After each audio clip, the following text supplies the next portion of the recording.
Hello and welcome once again to Intro to Computer Games and Simulations here at Lorain County Community College. I am Mike Substelny, pleased to be your professor this semester, and today we are going to be talking about the formal elements of games. We are returning now to Game Design Workshop as our textbook. This will be Chapter 3 in any edition, although a little bit of it was mentioned in Chapter 2 if you have this edition. As we're going to get to in just a moment. So Chapter 3 is what we're talking about today.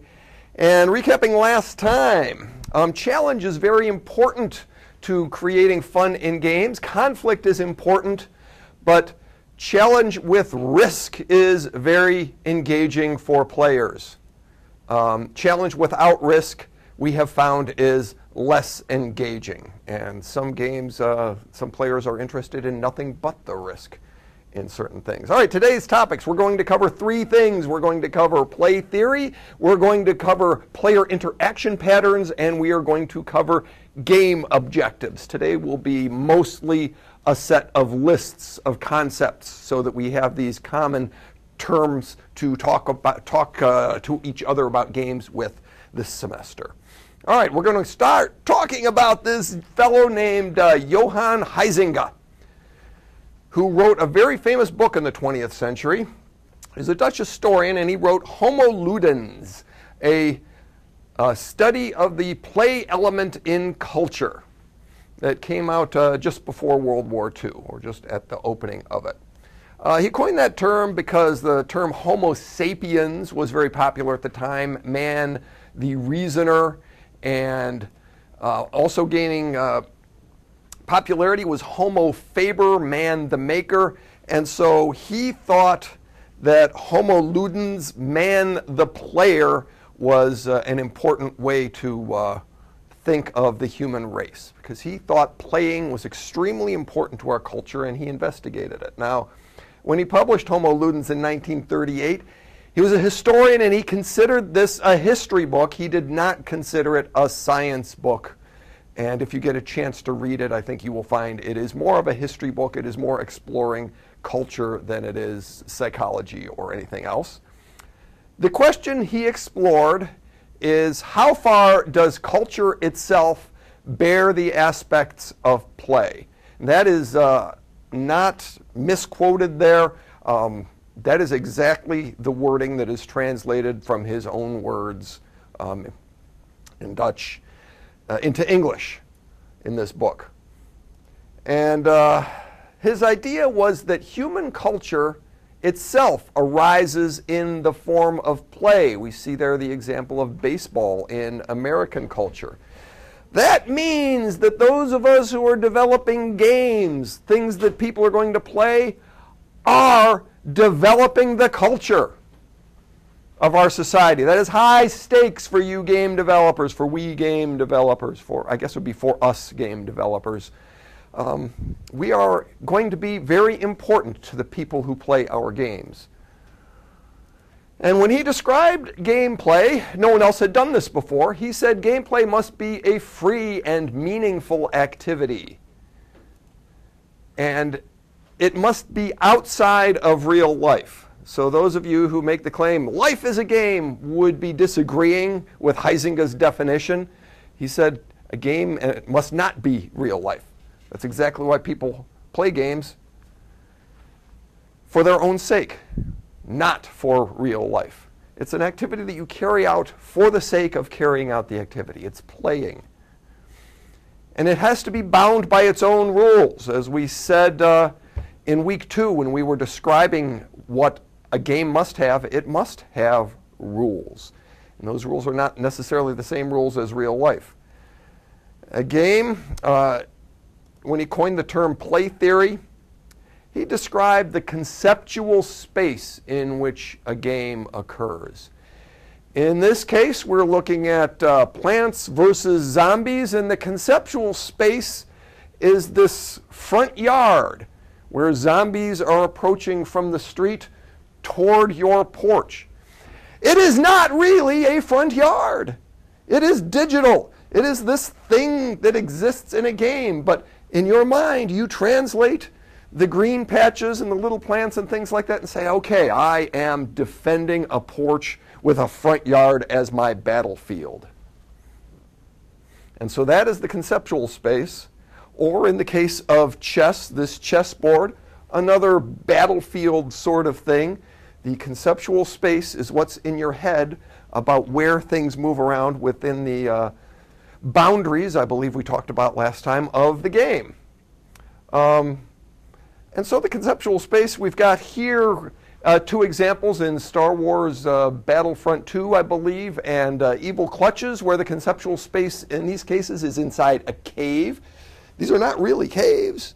They are ones and zeros in a computer, either your PC or on a server somewhere. But in the mind of the player, you have created a cave.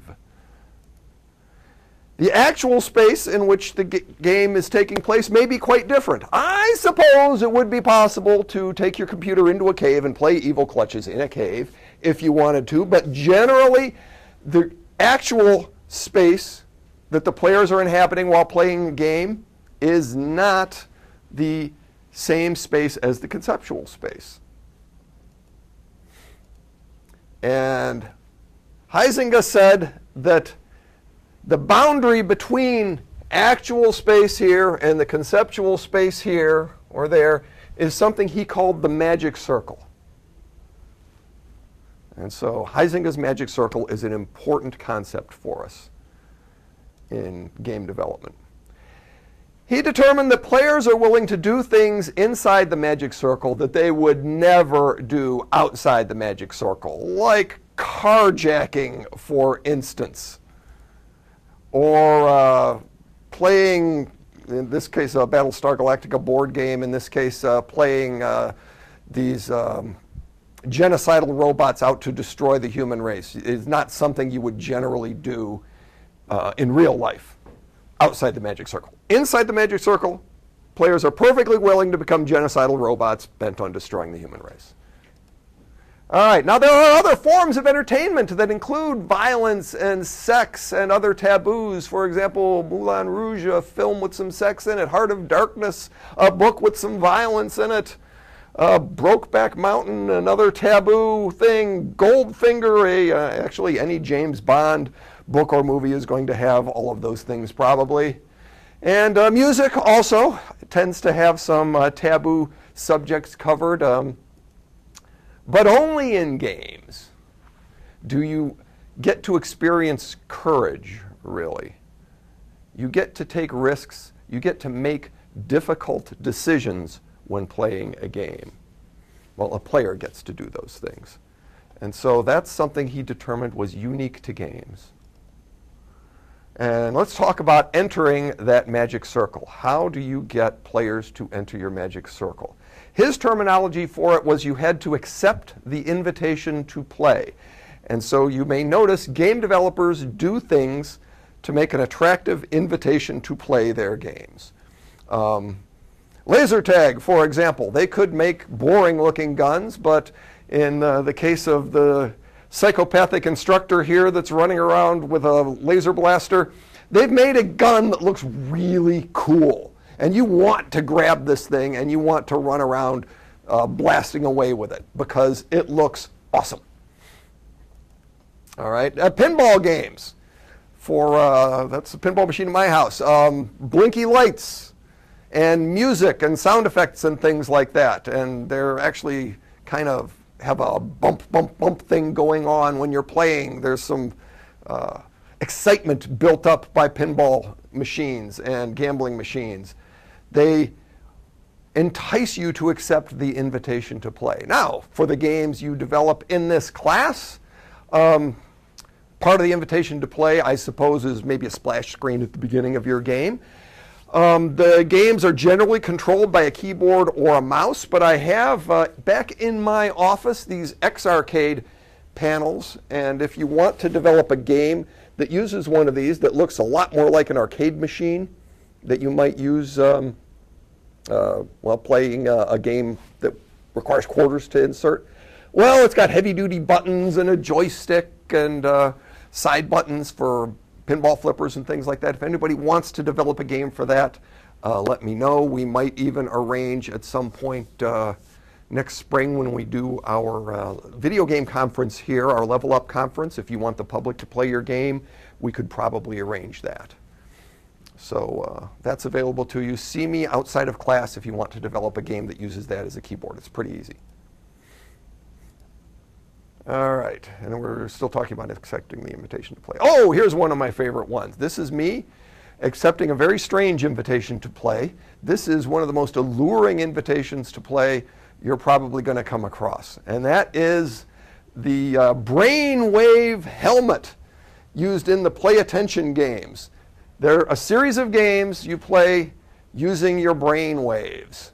And I'll be doing a demonstration of that next Tuesday if anybody's interested at noon in the library. Or you can take my Serious Games and Simulations class, which is offered in the last semester of this degree, and you will get to use the brainwave helmet and play the entire series of games and write some reports about them.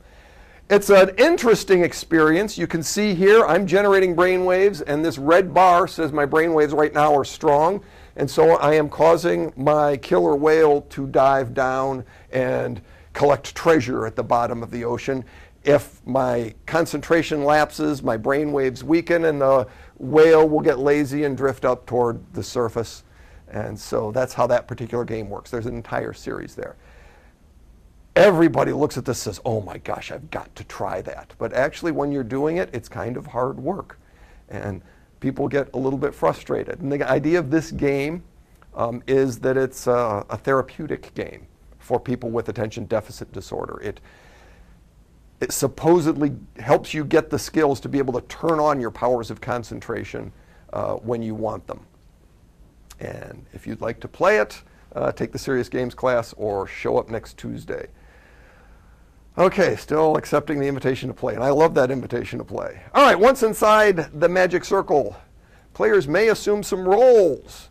And here are some examples of roles. A real estate tycoon in Monopoly, or a glorious military commander on the chessboard there. Might be roles you assume. Getting to computer games, let's say you could be an amateur prize fighter in Wii Boxing, or you could be an impatient hedgehog running around saving the day in any of the Sonic the Hedgehog games. They're roles you can take on. All right, that's done with the first part of today's lecture. Now, moving on to the player interaction patterns. Everybody should be familiar with these. These are the formal terms we are going to use for player interaction patterns. You've probably been using informal terms all your life. These are what have been explored by Tracy Fullerton in your textbook. Some games allow you to choose more than one player interaction pattern, but generally you can only use one at a time. You can't use 2 or 3 at a time, as you'll see. It would be kind of nonsensical. Okay, the first interaction pattern is a single player versus a game. That is the interaction pattern that you have used in the games you have developed so far in this class, as in Evil Clutches, where a single player is controlling the mama dragon that's trying to rescue the babies from the demon. Or in the case of Galactic Mail, a single player is flying around delivering the mail throughout the galaxy. The next interaction pattern is player versus player, and you've probably been using the term PvP for years now, and chess is an example of that. There is team competition, where 2 teams compete against each other. Basketball being a great example of team competition. Baseball, another example of a team versus a team.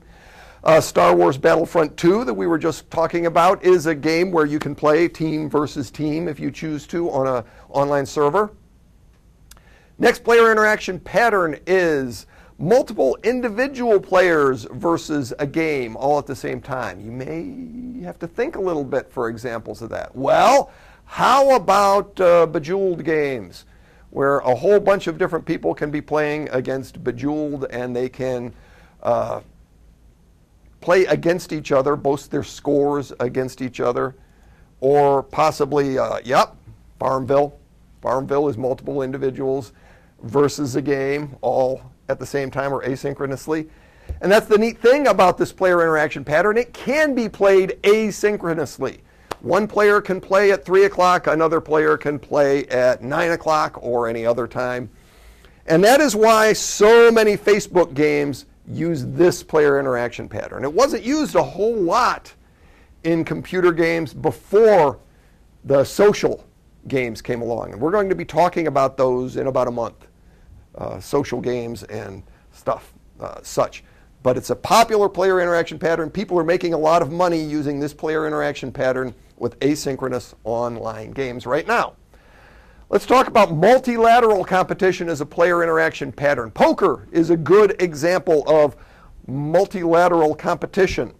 All these players are playing at the same time against each other. It's kind of a free-for-all player interaction pattern. And there could be multiple winners, multiple losers, all at the same time. You've got to have 3 or more players for it to count as this interaction pattern.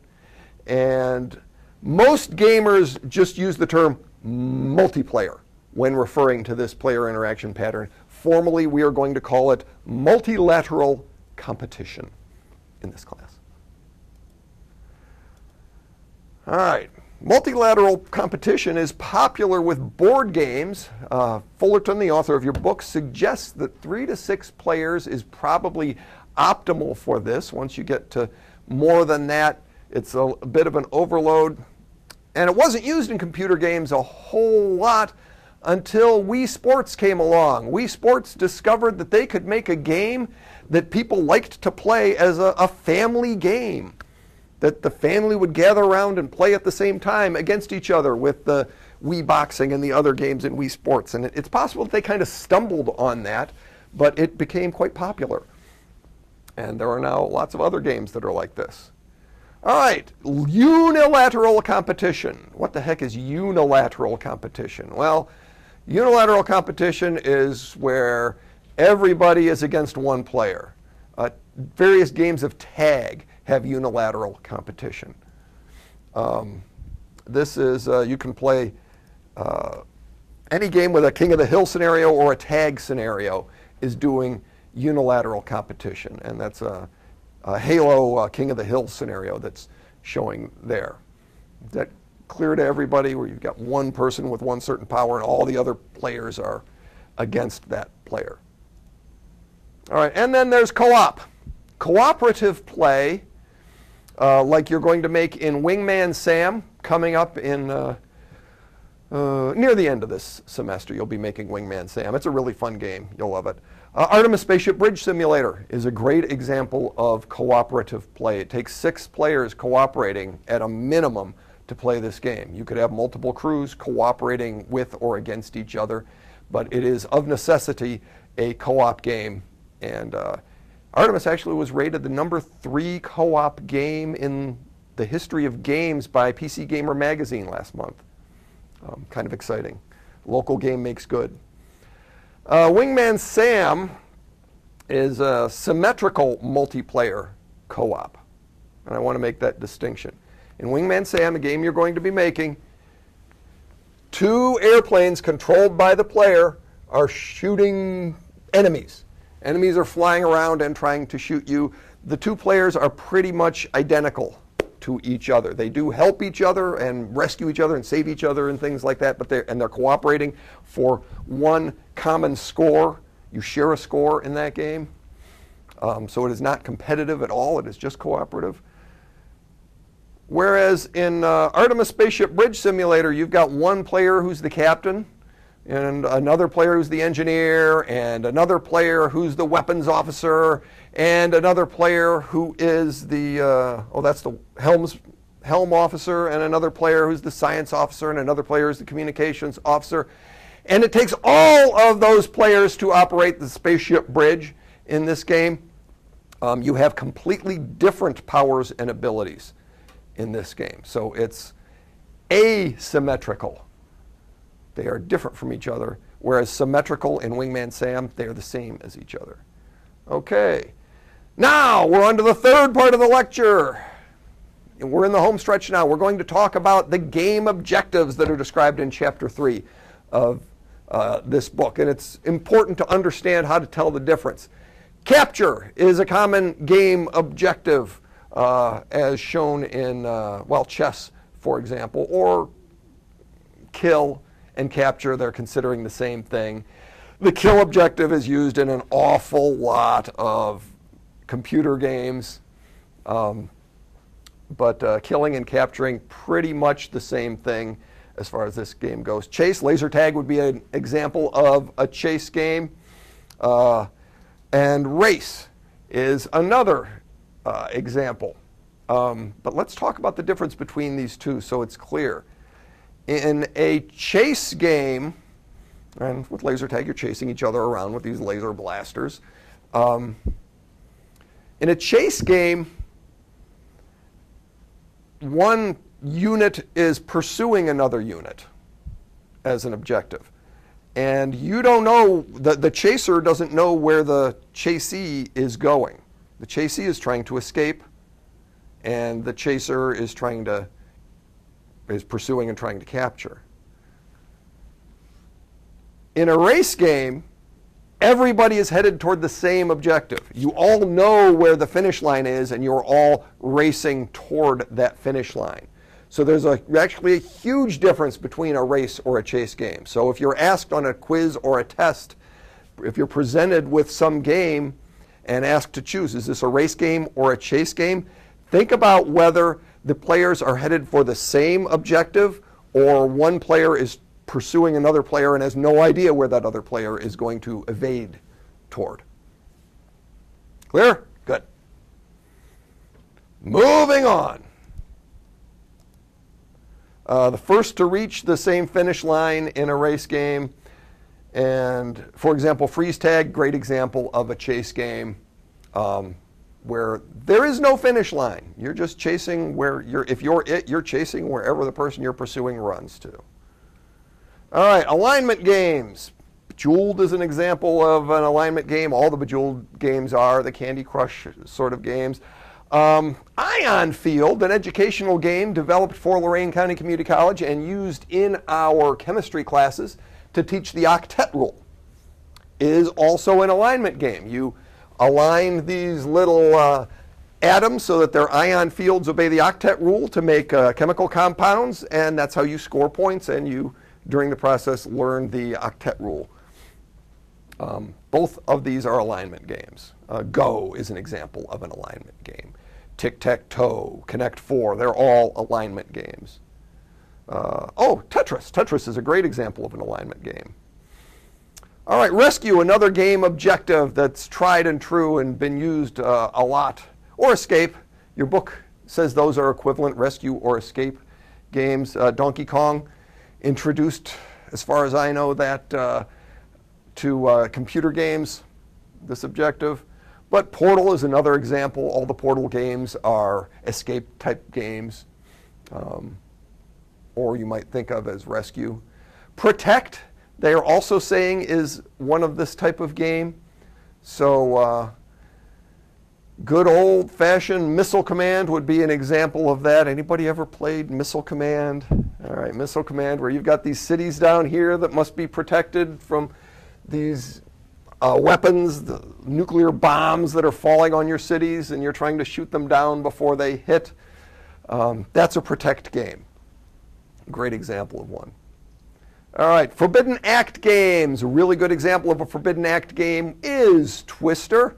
And this box cover was used up until disturbingly recently. And everybody kind of knows what that is. The Forbidden Act is you don't want to fall, but you do want to put your hand or foot or whatever is called on the color that is called, while constantly twisting around. Another example of a Forbidden Act game would be, there it is, Operation. Over the summer at the North American Science Fiction Convention, I played a game of life-size Operation where they made a giant patient that's as big as life that you had to perform these extractions on. But Operation is a great example of a Forbidden Act game. You don't want to touch the sides, the metal on the sides. You want to pull the things out without touching the sides. I think everybody's played that. And you don't see that in computer games very often. maybe you're the one who's going to figure out how to make that in a computer game, and you'll crack open a market that nobody else has tapped. All right, construction games. Wow. From their beginnings of Sim City way back in the DOS days, like I used to play, construction games have really taken off. They've kind of become a hobby like model railroading used to be 50 years ago. And usually in a construction game, the player is the one who defines what is successful. The player is out to make whatever it is the player is out to make. And another example is Farmville. There are a bunch of construction type games in Facebook.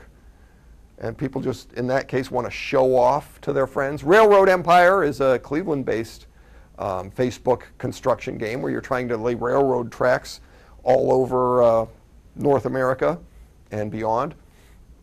And you cooperate and compete with your friends online asynchronously. And of course, the, what was it, $2 billion Minecraft is another example of a construction game. $2.5 billion. $2.5 billion Minecraft was just sold to Microsoft for astounding.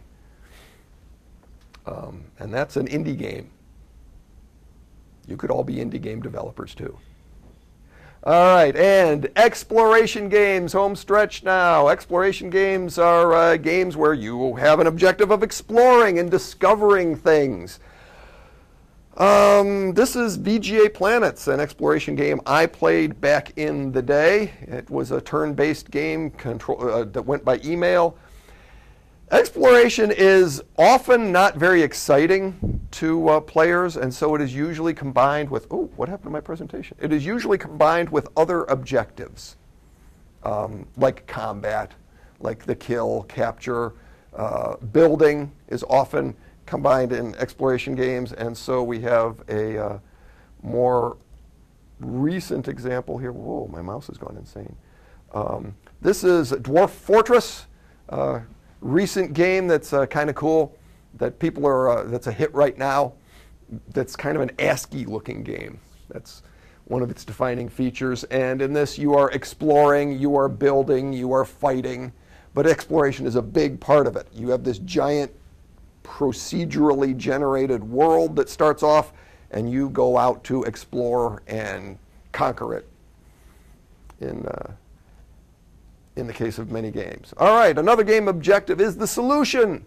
That is, when a game is also a puzzle, its objective is the solution to that puzzle.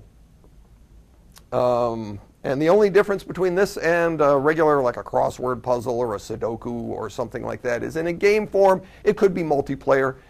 In the case of Wheel of Fortune, you can play that multiplayer. You can play it online. You can play it by yourself. But it's always solving a puzzle. There is the Outwit game, recently becoming popular online in Facebook and other social media, like Song Pop is an example. And now they've got Movie Pop, and there's another kind of pop. An older example would be You Don't Know Jack, which you can get on your computer, and that's a pretty good, excellent example of answering questions, trying to outwit the game or outwit the other players. The game has that objective. So here are the objectives we just went over. The capture-kill objective, race objective, chase objective, alignment, rescue or escape, forbidden act, construction, exploration, solution, and outwit. You should be able to look at a game and tell which objective or combination of objectives are being used. Sometimes a game will have a mini game in it that will be a puzzle or an alignment game possibly. Even though the whole overall game itself might be an escape game, for example. All right, and again, many offer several at the same time to the player, or many games go through phases where this part is one objective and this part is another objective. And as long as you keep the game engaging, you'll be just fine. Wrapping up at the end now, let's talk about story objectives versus non-story objectives using two examples of story games here. We have Lord of the Rings, Fellowship of the Ring, the game I hate, and Lego Star Wars, the complete saga, a game I love, both based on popular stories with characters and plots and stuff we're going to be talking about next week. But there's something that one of these has that made it a whole lot more engaging for the players, and it's a little thing. In Lord of the Rings, Fellowship of the Ring, and in Lego Star Wars, the complete saga, you go through the plot of the story. We'll just say the film. Exactly. Pretty much following the plot with the characters and everything. Living in that world. But something that the Lego Star Wars has is as you're running around having the adventure, fighting, exploring, flying spaceships and things like that, there are these little Lego pieces on the ground that you pick up and collect and get bonuses and can build things at certain phases of the game and such. That added an extra objective, a bunch of extra objectives actually, because as you're running around exploring, there are always these little things around. And when you slay an enemy, you will often find some Lego pieces fell to the ground, and you can collect them and get power-ups and bonuses and build things. It didn't have anything like that in this game. So those moments where you're walking from one place to another are just moments of walking from one place to another. In the Lego Star Wars game, even when you're just walking from one place to another, you are collecting these things. You are getting stuff that's valuable every moment, or at least you can be by varying your course. And you can be building things throughout the game. Adding those little objectives made that game so darn much fun. It really helped, and you play through that game and you can't believe how fast time flies when you're going through those stories in the complete saga there. All right, so we've covered that. And adding objectives can improve the game mechanics, especially when you're trying to follow a story. It's neat to have those extra things in there. Players like them. Next time, we're going to introduce dramatic elements of games. We're going to talk in more detail about stories, plots, characters, and things like that. This week we talked about formal elements. Next week, dramatic elements. It's going to be very exciting. I can't wait for it. Until then, saying goodbye to everybody out there in cable TV land, iTunes land, and where else are we? Video on demand, and also YouTube. This is Mike Substelny for Intro to Computer Games and Simulations. Bye-bye.